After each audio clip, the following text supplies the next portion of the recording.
विजयदशमी के मौके पर रक्षा मंत्री राजनाथ सिंह ने गुजरात के कच्छ में शस्त्र पूजन में हिस्सा लिया और वहां रक्षा मंत्री ने एक बार फिर पाकिस्तान को बड़ी सख्त लहजे में चेतावनी दी। रक्षा मंत्री राजनाथ सिंह ने कहा कि अगर पाकिस्तान की ओर से सर क्रीक इलाके में कोई हिमाकत होती है तो पाकिस्तान का इतिहास, भूगोल सब बदल कर रख दिया जाएगा। रक्षा मंत्री ने कहा कि पाकिस्तान को याद रखना चाहिए कि क्रीक का रास्ता कराची से जाता है। आजादी के 78 साल बीत जाने के बावजूद सरक्रीक इलाके में सीमा को लेकर एक विवाद खड़ा किया जाता है। भारत ने कई बार बातचीत के रास्ते इसका समाधान करने का प्रयास किया है, मगर पाकिस्तान की नीयत में खोट है, उसकी नीयत साफ नहीं है। जिस तरह से हाल में पाकिस्तान की फौज ने सरक्रीक के सटे इलाकों में अपना मिलिट्री इंफ्रास्ट्रक्चर बढ़ाया है, वह उसकी नीयत बताता है। साथियों, भारत की सीमाओं की रक्षा भारतीय सेनाएं और बॉर्डर सिक्योरिटी फोर्स मिलकर मुस्तैदी से कर रही हैं। अगर सरक्रीक इलाके में पाकिस्तान की ओर से कोई भी हिमाकत की गई तो उसे ऐसा करारा जवाब मिलेगा कि इतिहास और भूगोल दोनों बदल जाएंगे मेरे साथियों। और 1965 की जंग में भारत की सेना ने लाहौर तक पहुंचने का सामर्थ्य भी दिखाया। आज 2025 में पाकिस्तान को याद रखना चाहिए कि कराची का एक रास्ता क्रीक से ही होकर गुजरता है। रक्षा मंत्री राजनाथ सिंह अक्सर आजकल आप देखते होंगे बहुत फायरी स्टेटमेंट्स देते हैं। आज उन्होंने ऑपरेशन सिंदूर का भी जिक्र किया और कहा कि पाकिस्तान ने हमारे एयर डिफेंस सिस्टम को भेजने की बहुत कोशिश की लेकिन नाकाम रहा और भारत ने पाकिस्तान के सैन्य क्षमता को दुनिया के सामने बेनकाब कर दिया। भारत ने बता दिया कि वो जब चाहे, जैसे चाहे, जहां चाहे पाकिस्तान को नुकसान पहुंचा सकता है।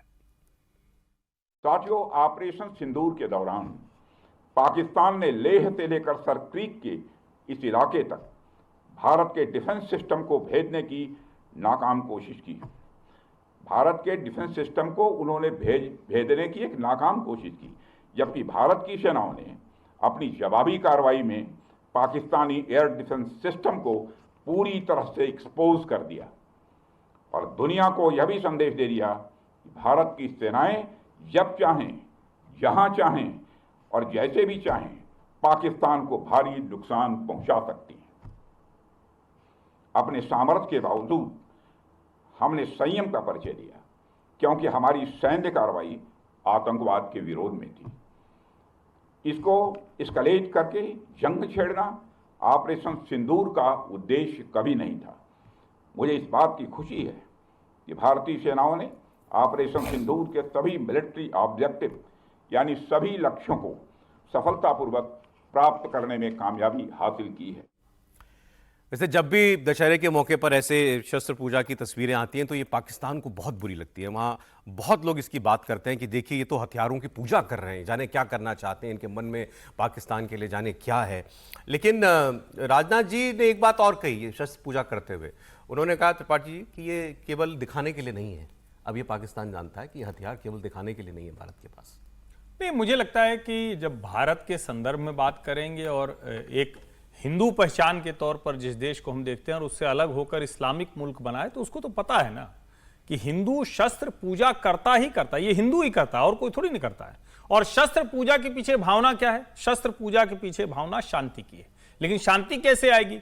कई बार कुछ राक्षस वृत्ति के लोग, कई बार कुछ दुर्जन वृत्ति के लोग वो नहीं मानते हैं। उनको लगता है कि ना हम तो कुछ भी कर लेंगे, तब उनके ऊपर शस्त्र उठाना ही पड़ता है। और हमारे यहाँ तो हर देवी देवता के हाथ में शस्त्र है भाई।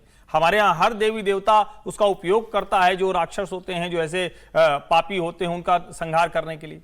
पाकिस्तान की जो हरकतें हैं वो उसी तरह की हैं। और अभी जो ऑपरेशन सिंदूर हुआ उसमें तो हमने दिखा दिया कि हमारे शस्त्र बढ़िया चलते हैं, हमारे शस्त्र अभेद्य हैं और आपकी पकड़ में भी नहीं आते। आप चाहे चीन का ले लो, अमेरिका का ले लो, तुर्की का ले लो, लेकिन किसी काम के होते नहीं। तो मुझे लगता है जो राजनाथ सिंह कह रहे हैं उनकी बात में वजन है और उनकी बात अब प्रमाणित हुई है ऑपरेशन सिंदूर के जरिए।